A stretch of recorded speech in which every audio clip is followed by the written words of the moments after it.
नमस्कार, आप देख रहे हैं पंचायत जागरण लाइव। मैं हूं मोहम्मद सद्दाम हुसैन। आज हम बेगूसराय के जिले में पहुंचे हुए हैं। 1 नंबर गेट के पास आज महागठबंधन के द्वारा बंद किया गया। देखिए आगे की वीडियो।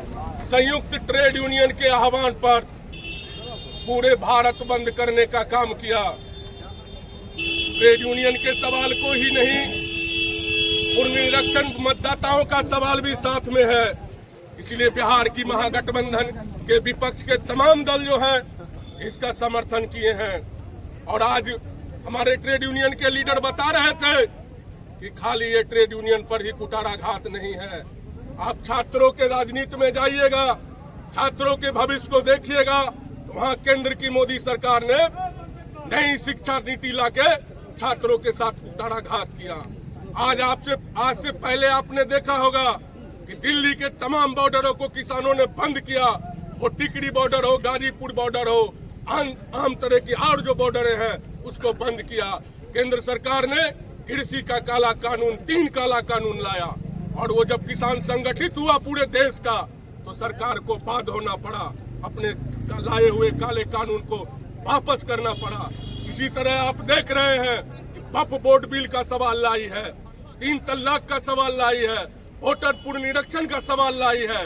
ये सरकार आम आवाम को रोजगार देने के बजाय, गरीब मजदूर को उसका न्यूनतम मजदूरी देने के बजाय मुद्दा से भटकाने के लिए तरह तरह का हथकंडा अपना रही है।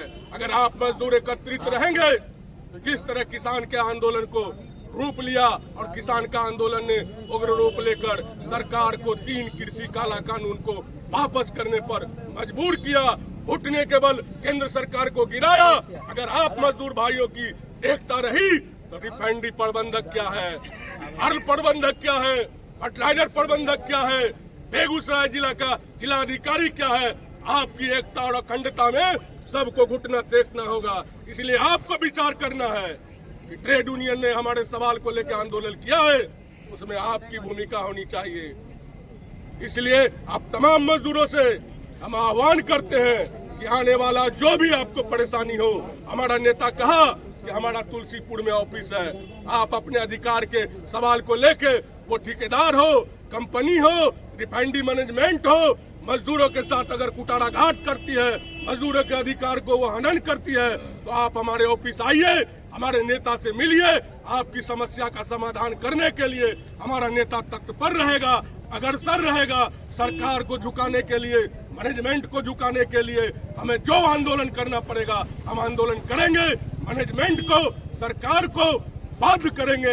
इन्हीं बातों को कहते हुए अब हम चाहेंगे हमारे बीच राजद के प्रखंड अध्यक्ष अब्दुल जब्बार साहब हैं, वो अपनी बात को रखेंगे कि मजदूरों के अधिकार को।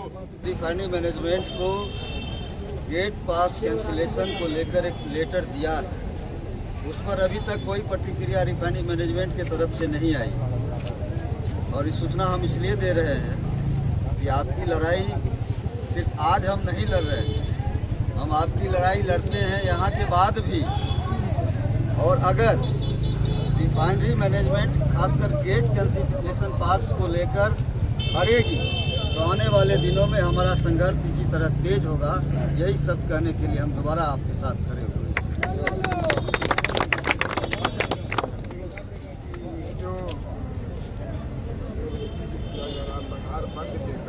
और ये को लेकर ये तक कहाँ तक ये सक्षम रहेगा, कहाँ तक लोगों को इस जो बंद किया गया है, इस बंद में कहाँ तक लोगों को न्याय मिल सकेगा। बिन लड़े मिलता नहीं कुछ भी, यहाँ ये जान लो।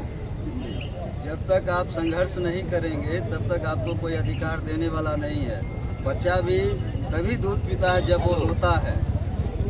इस आंदोलन का क्या प्रभाव पड़ेगा वो तो आने वाले दिनों में बताएगा। लेकिन लोकतंत्र में आपके पास इतना अधिकार है कि आप अपने अधिकार के लिए संसद से लेकर सड़क तक जब तक आप संघर्ष नहीं करेंगे तब तक रिफाइनरी मैनेजमेंट या फिर जो केंद्र की सरकार है या राज्य की सरकार है वो आपकी बात मानने को तैयार नहीं है। इसलिए आपको अपने अधिकार के लिए लड़ना है तो आपको रोड पर आना ही होगा। अगर आप नहीं लड़ेंगे तो जो रोटी बची हुई है आपकी वो भी छिन जाएगी। और यही रणनीति चल रही है 2014 के बाद से अभी तक। इस देश में क्या हो रहा है, जो हमारे पूर्वजों ने जो लड़ाई लड़ी, हमने शहादत दी 8 घंटे काम के लिए, 8 घंटा आराम के लिए और 8 घंटा परिवार के लिए, लेकिन आज की सरकार क्या कर रही है? 8 घंटे के बदले में 12 घंटे हमको काम करने को मजबूर किया जा रहा है।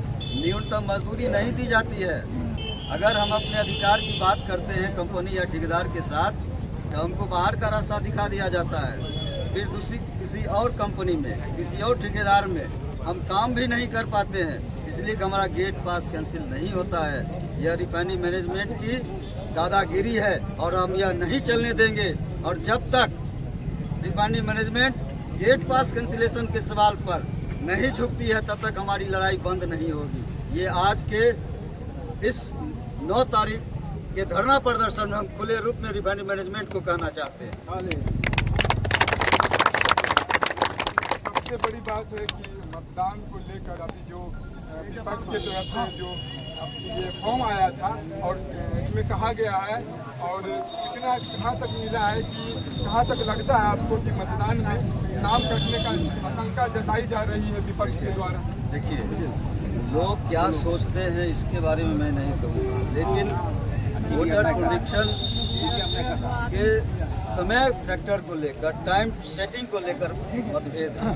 अगर आपको यही करना था तो बहुत पहले शुरू करना चाहिए था। 2024 में विधानसभा के इलेक्शन उस समय भी आप कर सकते थे, उस समय भी कर सकते थे, आप लोकसभा चुनाव से पहले भी कर सकते थे।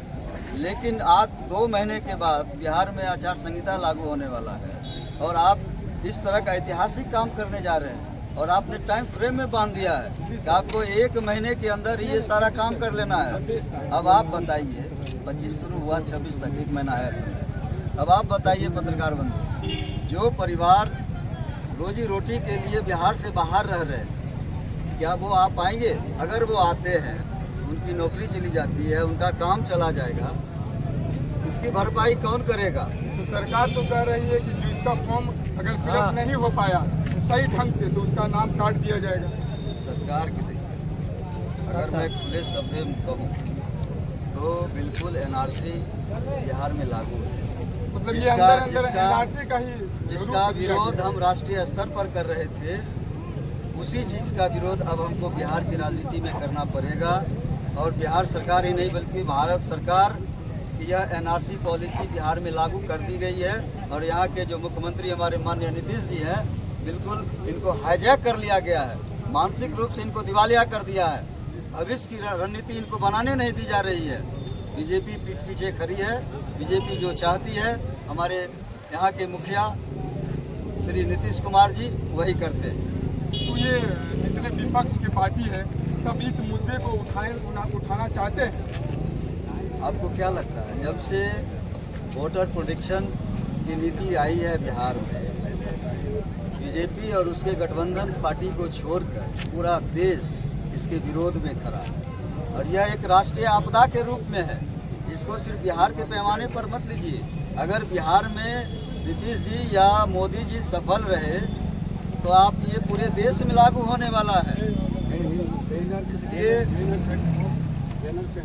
यह बिल्कुल हमारी लड़ाई वोटर पुनरीक्षण के खिलाफ वाजिब है और हमको कहीं ना कहीं यह लग रहा है यह वोटर पुनरीक्षण नहीं है, भारत सरकार की एनआरसी नीति यहाँ लागू कर देगी। इसीलिए हम इसके विरोध में।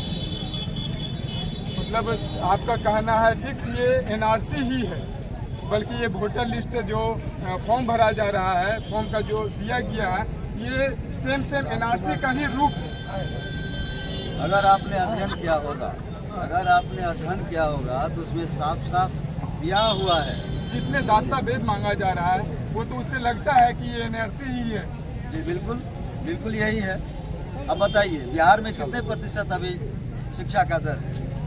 अगर आपको पता होगा तो बिहार में 65% यहाँ शिक्षित परिवार है, बाकी 35% परिवार जो शिक्षा से बाहर है, जिनको वोटर पुनरीक्षण के बारे में थोड़ा भी ज्ञान नहीं है, जो मजदूरी करने के लिए देश प्रदेश में घूमते हैं, वो कैसे आ पाएंगे इस कम समय में?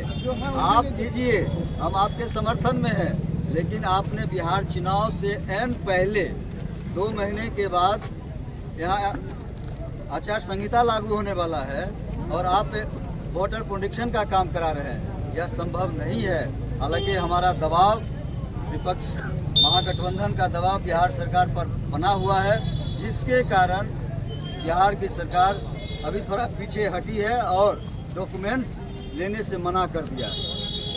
क्या लगता है जो अभी सरकार, जिसकी एनडीए सरकार है, इस महागठबंधन की जो विरोध में इस विरोध में जो खड़े हुए थे, इसको क्या देखते हुए लगता है कि ये जो कानून लागू करने के लिए जो 1 महीने का जो समय दिया गया था और फॉर्म दिया गया है, क्या लगता है ये जड़ से खत्म होने का संभावना है?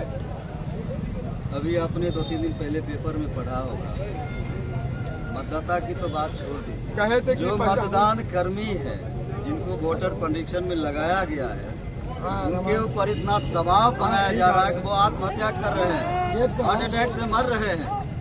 जबरदस्ती आप आनंद में 1 महीने के अंदर, जो सालों भर में काम नहीं होगा, और आप 1 महीने के अंदर कहते हैं वोटर पंजीक्षण कीजिए, यह बिल्कुल संभव नहीं है, गैर वाजिब है और यह गलत है। इसका हम बिल्कुल विरोध करते हैं। यह गलत पॉलिसी है बिहार सरकार। अभी क्या है सर कि इसको बंद होना चाहिए और बंद होके रहेगा। हम लोग जितना संघर्ष कर रहे हैं, ऐसे कोई भी अगर कानून निकालेगी एनडीए की सरकार, तो उनको हम लोग विपक्ष लोग उनको रद्द करने का साहस रखते हैं और ये रद्द होके रहेगा। जितने भी लोग परेशान हैं इससे, उसको निजात मिल के रहेगा।